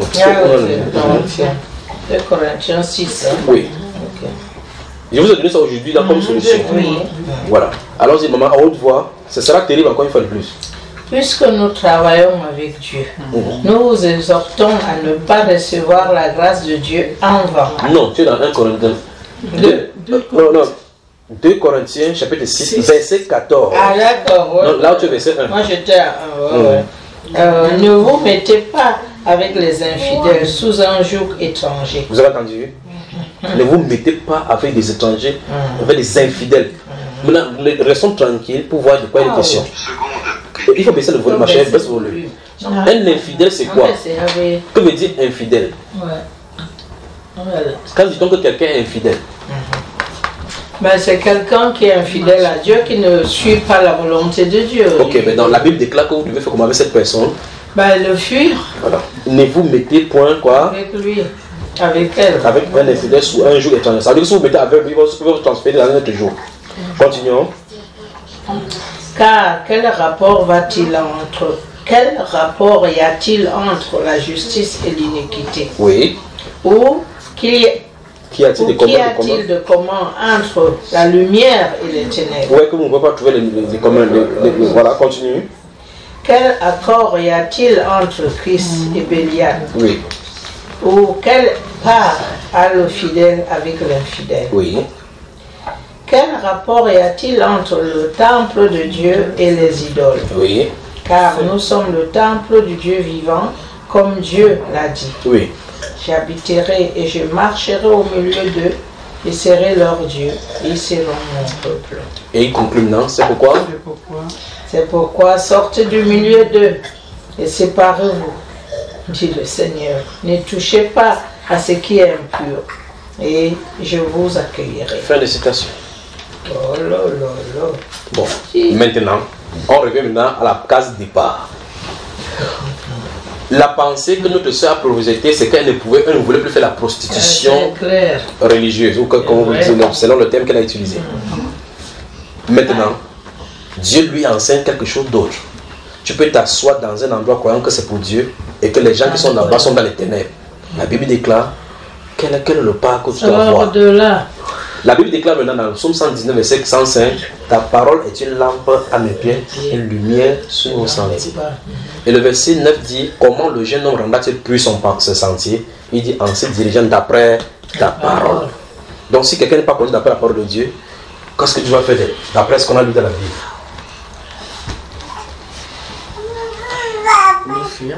La fuir. Bonsoir Genève. Bonsoir. Bonsoir. Genève a des choses incroyables. Genève. Apparemment, c'est la deuxième ville du monde la plus maudite. Non, mais à Lyon, mauvaise. Lyon, il y a des maisons. À Lyon aussi, c'est pareil. À Lyon, en France, là. Ah oui, mais c'est la ville du diable aussi. Que dites-vous de Toulouse et de Strasbourg? Là-bas, on ne connaît pas bien. Non, Toulouse et Strasbourg, non, mais c'est reconnu même en Europe. Hein. Oui. Lyon. Il y a des maisons là où il y a les églises sont platées que c'est. Comment on dit ici, on parle de Dieu, on parle là-bas avec le tout, on sait qu'on parle de Dieu. On veut aller louer. C'est ouvert, oui. Tout est ouvert comme. Il y a les fidèles. Il y a les fidèles. Et ils sont sérieux. Et ils sont très sérieux à Lyon. C'est reconnu officiellement. En France, ici même en Europe, il n'y a pas de. Amène-moi ton verre. Et donc maintenant nous avons la société biblique de Genève.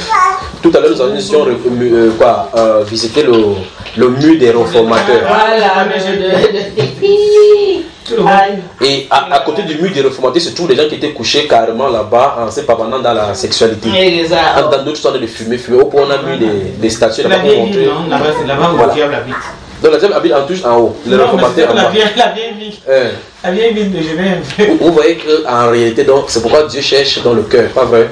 Ainsi compte ici les gens, les constructions, on va lui montrer de toutes les couleurs. Alors, ma question fut oui. Suivez la question ici. Il est même au genre. Puis partir. Attends, je reste chez moi à lire la parole. Dieu merci. Elle arrive 43-17. 43-17, 43-17, troisième étage. Ah bon, troisième étage. Alors la porte à gauche. Non, c'est mieux d'ouvrir. Elle a. Il faut qu'elle prenne ça part les doses. Alors donc, la question maintenant c'est. Qu'est-ce qu'on fait? Il faut fuir, il faut faire quoi? Je pars, je fuis. Non, on va faire ce que le Seigneur dit là maintenant. C'est pour ça que les deux derniers versets que je vous ai donnés tout à l'heure là, on va sortir avec cela. Le livre d'Amos, ouvrons Amos.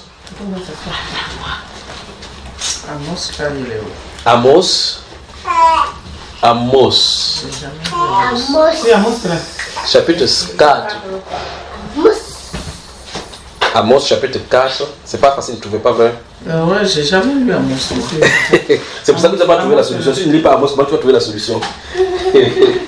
Et en plus, ta Bible, elle est petite. Amos est à côté de Joël. C'est Joël qui est facile pour elle aussi. Amos quoi? Amos, j'ai donné ces deux passages à Dieu le départ. Moi j'ai écrit Amos chapitre 5. Oui. 4 ou 5. Bon, il y a 4 et 5 et 5 et 4. 4 et 5. Elle a posé la question, qu'est-ce qu'il faut donc faire? Et puis j'ai dit que. On y va. 5, du coup on n'a pas le verset. Le verset 4. Le verset 4. Oui, il dit 4. Il dit Amos chapitre 4, verset 5 et chapitre 5, verset 4. Non, attends, il faut qu'elle lise. Elle a dit que c'est sa solution qu'elle cherche. Amos 4, 5.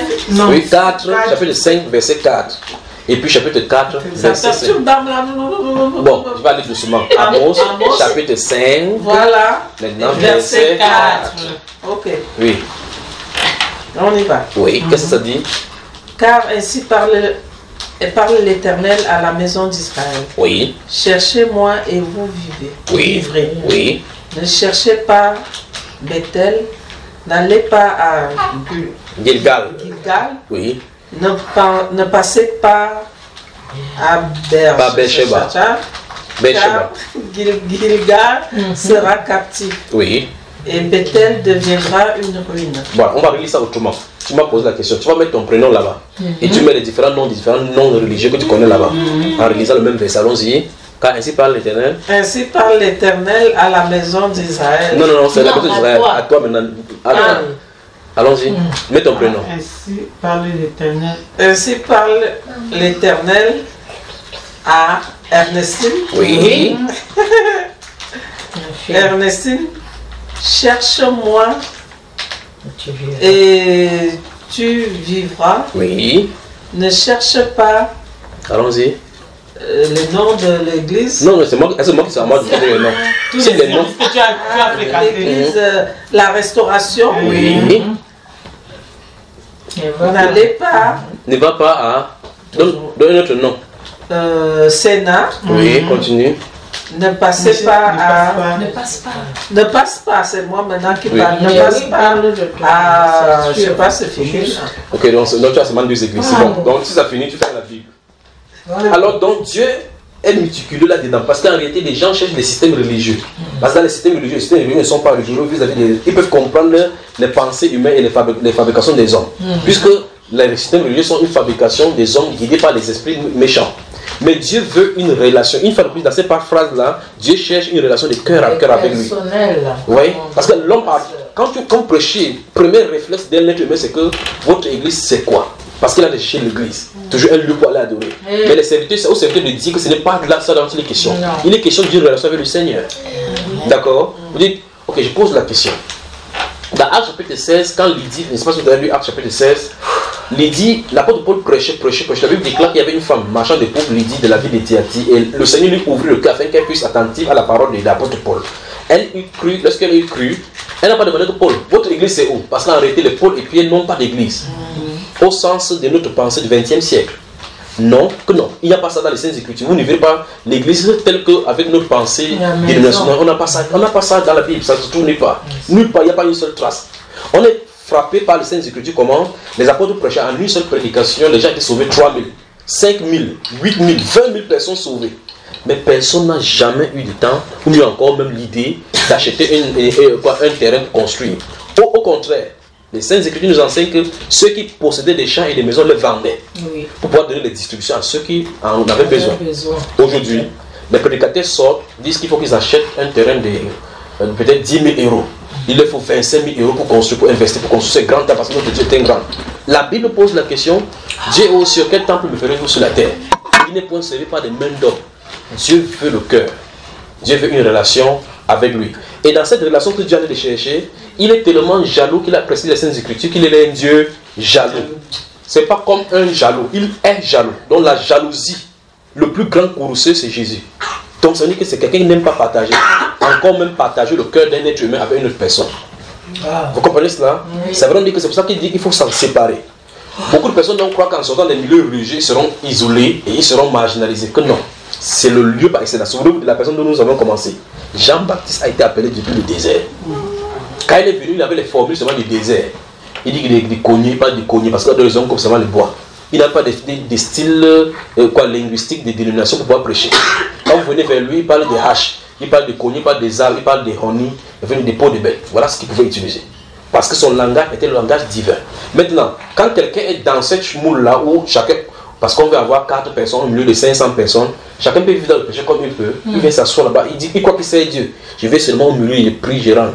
Ce n'est pas ça à quoi Dieu a appelé les gens sur la terre. Dieu a appelé les gens sur la terre à avoir une communication, une communion avec lui personnellement. C'est pour ça qu'il a dit, cherchez-moi et vous vivrez. Ne cherchez pas Bécheba. N'allez pas à l'église réveillée d'Étel. N'allez pas à toute chose. C'est pas ça dans cette question. Mais quand vous regardez sur la façon extérieure, vous avez comme l'impression que non, on sait Dieu. La question c'est pourquoi Jésus lui-même n'est pas venu. Il a constamment conforté les pharisiens pour dire non, corrigez tes choses. Pourquoi il n'a pas fait cela? Il prêchait, les gens sortaient de chez les pharisiens pour avancer. L'apôtre Paul était au milieu des pharisiens. La Bible déclare qu'il était l'un des grands docteurs plus avancés dans la loi des pères, plus que tous les autres en leur âge. Mais il fallait qu'il croie, il sorte là-bas. Dans les Apôtres chapitre 15, la Bible déclare qu'il y a eu une vive dispute entre ceux qui avaient cru du parti des pharisiens. Donc, ils avaient cette reste des pensées là qui pensaient qu'il fallait qu'on fasse circoncire les gens selon le rite de Moïse. Donc, ils sont sortis de là-bas avec des petites séquelles. Vous comprenez, n'est-ce pas? Maintenant, je vous pose une question simple. L'église que Pierre a fondée, c'est quelle? Je n'ai pas le nom. Vous n'avez jamais vu? L'église que Paul a fondée, c'était quelle? Bon, Jésus lui-même a dit, je bâtirai mon église. Où est-ce qu'il a bâti? Dans les cœurs. Dans les cœurs. Donc c'est l'église du cœur. Alors dans ce cas, si c'est tel le cas dans la Bible, tout ce que vous avez le nom, c'est faux. il n'y a pas d'exemple comme ça dans les Saintes Écritures. Mais pourtant, c'est cette Bible ici qu'on porte pour lire là-bas.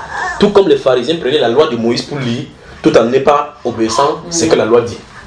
Voilà ce qu'il en est aujourd'hui.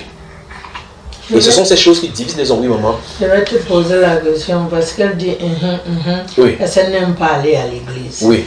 Mais aussi le Seigneur, comment on peut être avec Dieu ensemble, puisqu'il dit que là où deux. Ne t'inquiète pas, c'est le thème du troisième partage. Amen. Okay. La marque des authentiques disciples. Il faut qu'on voie cela. Tous ces aspects seront vus. C'est l'aspect religieux, la forteresse, il fallait qu'on se couvre sa fondation camp. Quand c'est tombé, on peut avancer maintenant dans les vrais disciples. Amen. Amen. On prend une pause de 2 minutes, on boit de l'eau et puis on revient. D'accord, super, merci. C'est vraiment riche. Hein? Oh là là, j'aimerais t'amener chez John parce qu'il t'adore comme ça, en façon de parler. Aïe, aïe, aïe. Oui, oui, il faudrait que je sache comme ça. Comme ils ont plein de planning, tu as dit, ils sont des humains, ils sont là, ils prêchent là, ils prêchent là. Oui. Comme ça, je m'arrange avec lui pour lui en parler d'abord. Après, voilà, vous voyez. Ou même la prochaine fois, vous voyez, la deuxième fois, avec votre feeling, il peut te donner, organiser pour que c'est toi qui donnes la parole. Ah, ça sera vraiment enrichissant. Il est parce qu'il aime ça, il aime prendre les gens comme toi pour venir enseigner les gens. En tout cas, ce que je te propose, c'est qu'il faut voir le frère ici. Oui. Il va te donner les enseignements. Peut-être que tu pourras le faire écouter. Parce que ça se trouve partout. Oui. Ça se trouve sur YouTube, partout. Oui. Oui. Il écoute. Oui. S'il écoute et que la voix lui parle. Oui. Ouais, le Seigneur lui parle. Moi, je dirais, c'est le Seigneur qui fait ses œuvres. Que si cette voix-là lui parle, il va savoir de quoi il est question. Exactement. Voilà. Il essaie de l'eau. Il va vous servir d'eau. Notre frère, il est où? Je ne sais pas, il a disparu là-bas. Je croyais qu'il était en train de. Je l'ai vu avec un sac à main. Peut-être qu'il est allé faire des courses parce que comme ça va bientôt fermer.